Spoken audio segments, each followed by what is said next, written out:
اعوذ باللہ من الشیطان الرجیم بسم اللہ الرحمن الرحیم۔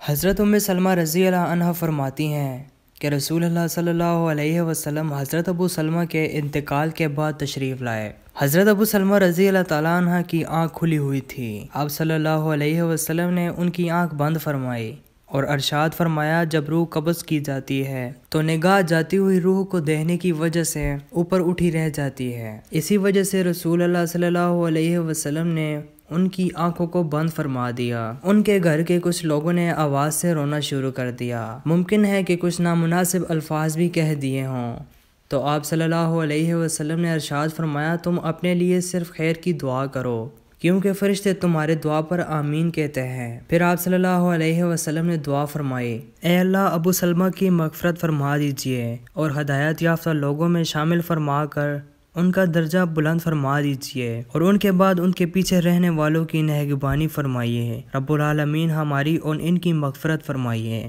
ان کی قبر کو کشادہ فرما دیجئے اور ان کی قبر کو روشن فرما دیجئے۔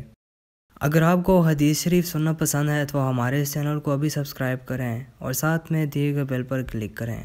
انشاءاللہ اگلی ویڈیو میں آپ سے ملاقات ہوگی۔ اللہ حافظ۔